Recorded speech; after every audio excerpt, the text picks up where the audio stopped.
튀는 아이디어로 낡은 집을 180도 변신시키는 사람들, 바로 인테리어 디자이너입니다. 그들의 집은 과연 어떨까요? 오늘 만날 꿀하우스는 남편이 인테리어 디자이너입니다. 거실에 멋진 그림이 펼쳐졌죠. 우리가 흔히 보던 미닫이 창문이 아닌 접었다 폈다 할 수 있는 폴딩 도어를 썼습니다. 이렇게 열면 장관이 펼쳐지는 거죠. 식탁 하나만으로도 버겁던 주방에는요, 커다란 냉장고와 별도의 조리대까지 들어갔습니다. 인테리어 내공을 크게 발휘한 그 집을 지금 바로 만나보시죠. 맑은 하늘 아래 우뚝 솟은 아파트, 오늘의 꿀하우스입니다. 안녕하세요. 결혼 5년차 유병걸, 이혜경 부부입니다. 햇빛 잘 드는 거실이 정말 아늑해 보이죠? 창밖을 바라보는 테이블과 짙은 회색 소파도 멋스럽습니다. 남편 유병걸 씨는 인테리어 디자이너입니다. 리모델링한 집만 100여 채. 그동안의 경험을 살려 자신의 집을 확 바꿨습니다. 23년 된 이 집을 고른 이유 있었는데요. 집을 고를 때 두 가지를 봤습니다. 하나는 오래된 아파트일 것하고 한 번도 리모델링 한 적이 없는 아파트를 선택을 했는데요. 제가 지금까지 인테리어 했던 노하우를 좀 넣어보고 싶었습니다. 기존의 설계도입니다. 방 셋, 화장실 둘, 평범한 구조였죠. 유병걸 씨가 제일 먼저 시도한 건 확장입니다. 먼저 현관인데요. 흰색 벽과 회색 바닥이 세련되게 느껴집니다. 원래 현관은 거실과 트여 있었습니다. 신발장, 신발 모든 게 드러났죠. 가벽을 세우고 중문을 달아 분리를 했습니다. 현관을 넓히기 위해 바닥을 거실 쪽으로 50cm 들였는데요. 덕분에 큰 신발장도 넣게 됐습니다. 중문을 열면 거실입니다. 거실 벽과 천장은 모두 흰색을 썼고요. 바닥은 밝은 연갈색의 강마루를 깔아 환하고 또 넓어 보입니다. 거실 한쪽 벽은 단출합니다. TV와 나무 합판으로 만든 낮은 단만 걷는데요. 언뜻 보면 평범해 보이지만 병걸 씨의 인테리어 노하우 가운데 하나입니다. TV 밑에는 보통 거실장을 두는 게 일반적인데요. 거실장이 답답해 보일 수도 있고 높이가 낮은 단을 만들어서 안정감을 주려고 했고 벽 끝까지 길이를 채워서 공간이 넓어 보이는 효과를 주었습니다. 단 안에는 작은 수납함도 만들었습니다. 여기에 거실 전선을 모두 넣었습니다. 깔끔하게 감춘 거죠. 단 위쪽으로는 작은 소품을 올려서 거실에 생동감을 줬습니다. TV 반대편 소파 자리는 다채롭습니다. 벽에는 흑백 액자를 걸어서 멋을 냈고요. 그 아래로는 무게감 있는 회색 소파를 배치했습니다. 안정적이고 세련돼 보이죠. 제가 거실에서 가장 마음에 들어하는 부분이 이 발코니입니다. 바로 문이 핵심입니다. 접었다 폈다 할 수 있는 폴딩 도어입니다.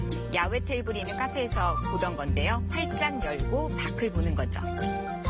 원래는 이렇게 미닫이 창이 있었는데요. 폴딩 도어로 바꿨습니다. 바깥 좀 크게 보고 싶으면 활짝 열고요. 조용히 있고 싶으면 닫는 거죠.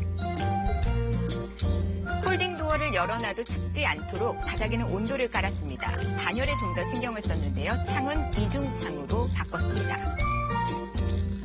이중창도 제 야심작이 있는데요. 사이에다가 블라인드를 집어넣었습니다. 리모컨 눌렀더니 이중창 사이로 블라인드가 서서히 내려옵니다. 창 안에 쏙 들어가 있어서 때도 안 타고요. 청소할 때도 걸리적거리질 않습니다. 이제 주방으로 가볼까요? 아내를 위해 심혈을 기울인 곳인데요. 언뜻 보면 좁아 보입니다. 그래도 수납 다 된다는데요. 원래는 이렇게 다 들어갈 수가 없는 구조인데 냉장고 깊이가 좀 작은 것을 선택함으로 해서 공간을 좀 확보하게 되었습니다. 냉장고 깊이가 13cm 정도만 줄었을 뿐인데 공간 확 넓어졌습니다. 덕분에 큰 식탁도 넣을 수 있게 됐습니다. 주방에 특이한 것 또 있습니다. 바로 바닥재인데요. 싱크대 앞은 강마루 대신 회색 타일을 붙였습니다. 싱크대는 아무래도 물을 많이 사용하게 되는 공간이잖아요. 그래서 바닥재도 보호할 수 있고 청소도 용이한 타일을 선택해서 깔게 되었습니다. 이 집은 문에도 신경을 참 많이 썼습니다. 방문은 벽지처럼 흰색입니다. 더 넓고 환해 보이죠. 현관 정면에 있는 화장실 문만 짙은 회색으로 포인트를 주었습니다. 여기서 잠시 문에 대해 알아볼까요? 문도 유행을 탄다는데요. 예전에는 마루 색상에 맞춰서 나무 색상 문이 인기였습니다. 최근에는 집 전체적으로 분위기를 흰색으로 많이 하기 때문에 문짝의 색상도 흰색으로 주로 구입 많이 합니다. 문의 재질은 나무 톱밥을 압축해 만든 합판을 주로 사용합니다. 목재라 습기에 취약합니다. 특히 화장실 문은 수축과 뒤틀림, 나무가 썩는 현상이 생기곤 하는데요. 그래서 최근에는 강철 플라스틱으로 만든 문이 인기입니다. 습기에 약한 목재의 단점을 보완한 겁니다. 문 재질을 골랐으면 색도 입혀야 합니다. 나뭇결, 모직, 대리석까지 다양한 인테리어 필름으로 취향에 따라 멋을 낼 수가 있습니다. 최근 문의 가장 큰 변화는 몰딩에 있습니다. 몰딩이란 벽과 벽이 만나는 자리를 가려주는 마감재를 말하는데요. 예전에는 문 테두리에 포인트를 주는 게 인기였습니다. 하지만 요즘은 문과 같은 재질을 쓰고요. 천장까지 쭉 올리는 게 추세입니다. 마감재가 아니라 그냥 벽 같죠?